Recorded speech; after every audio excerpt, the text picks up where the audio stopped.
reprise de débat. The Honourable Member for Vancouver, Kingsway. Thank you, Mr. Speaker. I rise today to speak to Bill C-15, the Budget 2025 Implementation Act number 1. Bill C-15 is a massive omnibus bill, over 600 pages long, packed with legislative changes that touch nearly every corner of government, from departments and agencies to crown corporations. Ironically, when in opposition, the Liberals strenuously condemned Stephen Harper for using omnibus bills to, quote, prevent Parliament from properly reviewing and debating his proposals, end quote. They called it a, quote, undemocratic practice and pledged to end it. Yet here we are, ironically, faced with a bill that does exactly what the Liberals once condemned. And now Parliament is expected to rush through a bill that makes fundamental changes to law and policy without the scrutiny Canadians expect and deserve. Mr. Speaker, budget implementation legislation should be about accountability. It should give Parliament the opportunity to examine the government's economic commitments in detail. Instead, this bill forces us to vote on a grab bag of measures, some positive, some deeply concerning, all bundled into a single package. This is not transparency. It does not display respect for Parliament or for Canadians who sent us here. Mr. Speaker, Canadians are struggling.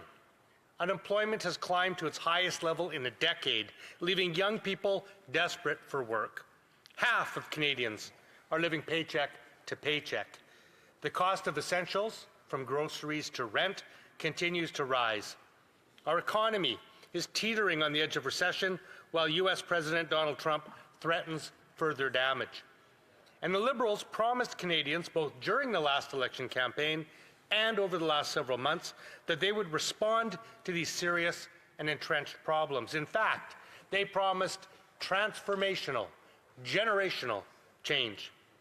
Yet in the face of these challenges, this budget has been roundly determined from all quarters to be anything but that. Instead, the Liberals have missed the opportunity to positively adjust the Canadian economy, deeply invest in long-ignored Canadian infrastructure, and strengthen the institutions that Canadians rely on and which define us as a nation. At its core, this government is not offering creative solutions. Instead, they are demanding sacrifices from workers while handing out billions to the wealthiest individuals and the most profitable corporations. They are neglecting to build our public health care system, a cornerstone of Canadian identity and a key economic advantage for Canadian employers.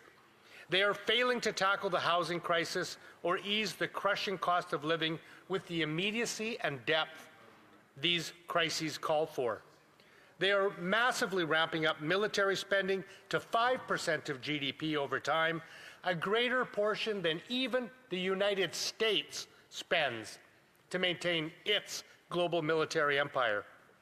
And in the midst of a jobs crisis, they're slashing services and eliminating tens of thousands of family-sustaining jobs.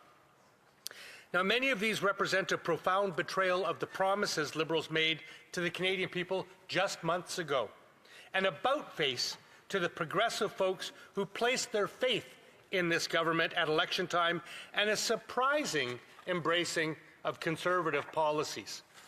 Let's examine a few examples. During the last election, the Liberals promised to cap, not cut, public service employment. Yet, Budget 2025 takes a hatchet to the public services by eliminating 40,000 jobs. The Prime Minister led Canadians to believe, in fact, he did so in writing, that he understood both the urgency and opportunities of dealing with the climate crisis. Yet, he has cancelled EV metrics, abandoned emission targets, and is poised to approve fossil fuel pipelines and reverse half a century of tanker bans, jeopardizing sensitive BC coastal waters. He led Canadians to believe he would protect health care, yet his budget has no money to honour Liberal pharmacare commitments or ensure that health transfers keep up with health care inflation. And let's be clear about what this means for people's lives. When you slash tens of thousands of positions, frontline services suffer. Do Canadians want to wait months to renew their passports? Do they want to speak to someone about their taxes or be put on hold with a computerized menu? Do they want delays in receiving their old age security checks? According to the Parliamentary Budget Officer, the Liberals are withholding information on $60 billion in cuts announced in Budget 2025. But instead of specifics, Canadians are being given empty buzzwords like streamlining, modernizing, and recalibrating, along with vague assurances that artificial intelligence will somehow fill this gap. But after the Conservatives' Phoenix pay system disaster, Canadians have every reason to be skeptical of grandiose promises based on unproven technology. These broken promises and hidden details matter because they reveal the true priorities behind this legislation. While Canadians face true, real hardship, this government is making choices that deepen inequality and weaken the services people rely on. Now, there are provisions in this Act that New Democrats support. In the main, because they reflect priorities we have long fought for and been instrumental in advancing.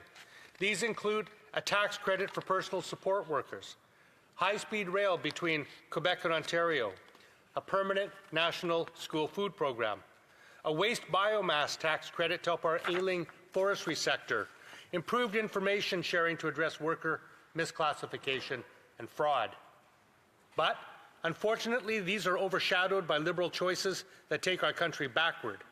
For example, this legislation removes the luxury tax on yachts and private jets, a blatant gift to the wealthy at a time when working families are struggling just to make ends meet.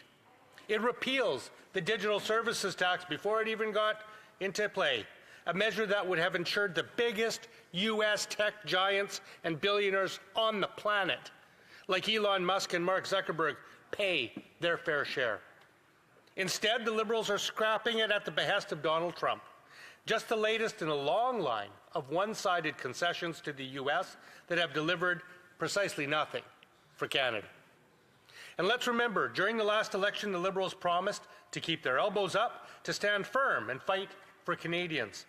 But now, when it matters most, they've dropped their elbows and caved to pressure from Washington. New Democrats don't want a budget that delivers for Donald Trump. We want a budget that delivers for Canadians. This bill eliminates the underused housing tax, which helped fight speculation from foreign investors and free up homes for Canadian families, a blatant gift to the property development industry. And it weakens environmental protections in the Competition Act. Mr. Speaker, there's so much more that could have been and should be done. In our view, now is the time to invest heavily in our country, our companies, our people, our infrastructure. Now is the time to help the millions of working and marginalized Canadians, from improving their health care, creating good family-sustaining jobs, to building creative supports like disability benefit folks can actually live on. Budgets are about choices, and choices reveal values. Budget 2025 reveals that the Liberals value yachts over youth employment, private jets over public pharmacare, tax breaks for tech giants over relief for families, and military expansion over health care for Canadians.